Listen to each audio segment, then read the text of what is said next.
এরই পাশাপাশি যে খবরের দিকে নজর রাখবো, শুক্রবারে ধর্মতলার মিছিলে গুন্ডামি এবং সেই গুন্ডামিতে ইতিমধ্যেই 11 জনকে গ্রেফতার করা হয়েছে। সাংবাদিকদের নিগ্রহে টুকরে টুকরে গ্যাংয়ের যোগ, এমনটাও খবর পাওয়া যাচ্ছে।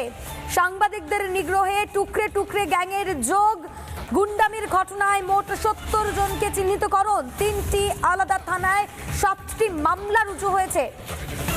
সাংবাদিক নিগ্রহে টুকরে টুকরে গ্যাংয়ের যোগ এবং গুন্ডামির ঘটনায় মোট 70 জনকে ইতিমধ্যেই চিহ্নিত করেছে পুলিশ এবং 3টি থানায় 7টি আলাদা আলাদা মামলা রুজু করা হয়েছে। এই বিষয় নিয়ে কি বলেছেন মুখ্যমন্ত্রী শুভেন্দু অধিকারী, শুনুন।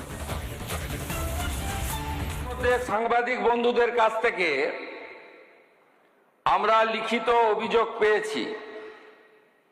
মোট 6টি মামলা রুজু করা হয়েছে এবং এই মামলাগুলিতে এই বিধানসভা থেকে পাস হওয়া গুন্ডা দমন আইন যুক্ত করা হয়েছে। 1 number reference case Hare Street থানা, মামলা নম্বর 151, অভিযোগকারী Rahi Haldar. Reference 2 Hare Street থানা, মামলা নম্বর 152। এইভাবে মোট সুনির্দিষ্টভাবে 6টি মামলা দেওয়া হয়েছে। মোট 6 না 7টি মামলা, এন্টালি থানাতেও একটি মামলা হয়েছে। এই মামলাগুলোতে গুন্ডা দমন আইনকে যুক্ত করা হয়েছে এবং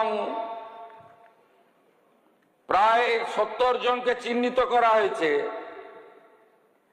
যাদের একজনও ছাত্র নয়, যারা একজনও সেলফ ডিক্লেয়ার ককরোচ পার্টির মেম্বার নয়, যারা একজনও নিট সংক্রান্ত আন্দোলনকারীদের অংশ নয়। বিষয় নিয়ে আরো বিস্তারিত জানাবেন আমাদের প্রতিনিধি মেঘা আমাদের সঙ্গে রয়েছে। মেঘা, কোন কোন থানায় অভিযোগ দায়ের হয়েছে এবং পুলিশের তরফ থেকে 11 জনকে ইতিমধ্যে গ্রেফতার করা হয়েছে, 70 জনকে চিহ্নিত করা হয়েছে, বাকিদের খোঁজে কি তল্লাশি চলছে? পুলিশ সূত্রে কি খবর?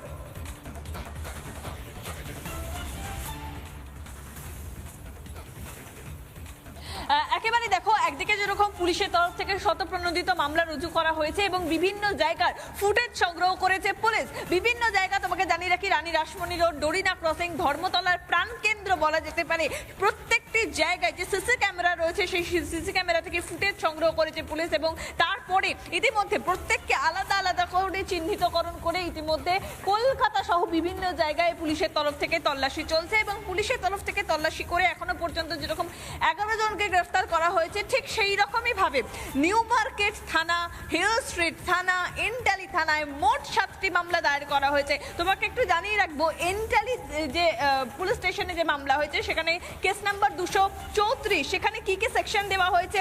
191 সাবসেকশন 2, 191 সাবসেকশন 3, 190, 115, অর্থাৎ 126 সাবসেকশন 2, 118 সাবসেকশন 1 বিএনএস ধারা, অর্থাৎ ভারতীয় ন্যায় সংহিতা ধারায় মামলা ইতিমধ্যে রুজু করা হয়েছে। অর্থাৎ অপরাধমূলক কাজ, একেবারে ষড়যন্ত্র করা, কোথাও গিয়ে অপরাধমূলক ষড়যন্ত্রের সঙ্গে জড়িয়ে রয়েছে গুন্ডামো, একেবারে কোথাও একটা মফ ক্রিয়েট করার টেন্ডেন্সি থাকা, মফ ক্রিয়েট করার চেষ্টা করা, এই একাধিক ধারা ইতিমধ্যে রুজু করা রয়েছে এবং যার সঙ্গে অবশ্যই রয়েছে গুন্ডা দমন আইন। অর্থাৎ এই ইতিমধ্যে এই গুন্ডা দমন আইন প্রয়োগ করে তদন্ত শুরু হয়েছে, তদন্ত শুরু করা হয়েছে। একাধিক মামলায় ইতিমধ্যে আমরা দেখেছি মামলা রুজু করা হয়েছে, যার মধ্যে জামিন অযোগ্য ধারাও এই মুহূর্তে রয়েছে। ফলতভাবে পুলিশের তরফ থেকে যেরকম অ্যাকশন নেওয়া হয়েছে, পুলিশের তরফ থেকে যেরকম এই মুহূর্তে কাজ চলছে, ঠিক সেই রকম ভাবে যেভাবে মুখ্যমন্ত্রী শুভেন্দু অধিকারী তিনি বলেছেন তদন্তের কথা এবং গুন্ডা দমন আইন প্রয়োগ করে বেশ কড়া শাস্তি হবে, যারা অভিযুক্ত তাদের কড়া শাস্তি হবে, এমনটাই জানিয়েছেন মুখ্যমন্ত্রী। অনেক ধন্যবাদ মেঘা আমাদের সঙ্গে থাকার জন্য। নানা ধরনের কন্টেন্ট দেখার জন্য লাইক করুন, শেয়ার করুন আমাদের ফেসবুক পেজ, সাবস্ক্রাইব করুন আমাদের ইউটিউব চ্যানেল। পাশাপাশি অন্যান্য ব্রেকিং নিউজের জন্য অবশ্যই চোখ রাখুন রিপাবলিক বাংলায়।